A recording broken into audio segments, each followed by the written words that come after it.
చిన్న పెద్ద తేడా లేదు. అక్కడ ఇక్కడ అనే బెదురు అసలే లేదు.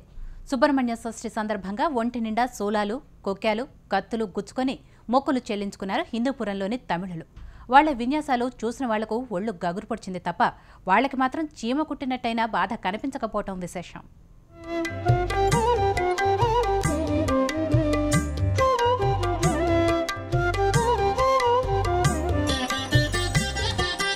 అనంతపురం జిల్లా హిందూపురంలో స్థిరపడ్డ తమిళులు తమ ఆరాధ్య దైవం సుబ్రహ్మణ్యేశ్వర స్వామి షష్ఠి పర్వదినాన్ని ఘనంగా జరిపారు. తమ ఆచారం ప్రకారం స్వామివారి రథోత్సవాన్ని నిర్వహించారు.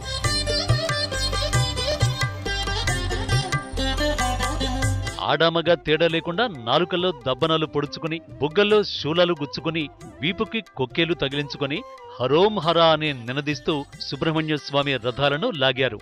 యువకులు శరీరమంతా నిమ్మకాయలు, గలగంటలు, రుద్రాక్షలు, గులాబీ కొక్కేలు గుచ్చుకున్నారు. 50 ఏళ్ల క్రితం ఉపాధి వెతుక్కుంటూ హిందూపురానికి వలస వచ్చారు తమిళులు. ఇన్నేళ్లవుతున్నా తమ పురిటిగడ్డ ఆచార వ్యవహారాల్ని మాత్రం వారు వదల్లేదు. తమిళనాడులో జరిపే తంగణి ఉత్తరం ఉత్సవానికి వెళ్లే స్తోమత, తీరిక లేక ఇక్కడ అదే మాదిరిగా ఉత్సవాన్ని జరుపుకుంటారు. ఇప్పుడు ఈ రోజు మొక్కబడి చెల్లించుకుంటే వచ్చే ఏడాదికి 3 గంటల సేపు శరీరం దానం ఇయ్యాల, తిరుపతికి పోతే డబ్బులు దానం ఇయ్యాల, వేరే గుళ్ళకి పోతే ఏదోదో ఇయ్యాల. ఈ స్వామికి 3 గంటల సేపు శరీరాన్ని దానం ఇస్తే మీ కోరికలు తీరినప్పుడు మళ్ళీ ఈ శూలాలు రకరకాలు అందరూ చేస్తాడారయ్యా.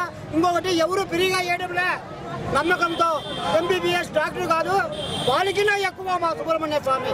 కోరిన కోరికలు తీరిన తర్వాత స్వామివారికి మొక్కులు తీర్చుకోవడం చూస్తే చూపరులకు ఒళ్ళు గగ్గురు పడవడం ఖాయం. శరీరానికి శూలాలను గుచ్చుకుని గమ్యం చేరే వరకు కాలినడకన గాని ప్రత్యేకంగా ఏర్పాటు చేసిన దిమ్మెలకు వేలాడుతూనే వెళతారు. వీపు పైన గుచ్చుకొని ఒక రథంలాగా తీసుకెళ్ళడం కానీ శివ ఇచ్ఛతో కూడా వీళ్ళు ముందుకెళ్తున్నారు.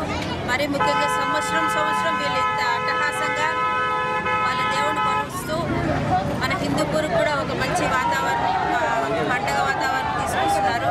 మొక్కులు చెల్లిస్తే సుబ్రహ్మణ్య స్వామి తమకు ఆయురారోగ్యాలను మరియు ఐశ్వర్య ప్రాప్తిని కలిగిస్తాడని తమిళులు భావిస్తారు.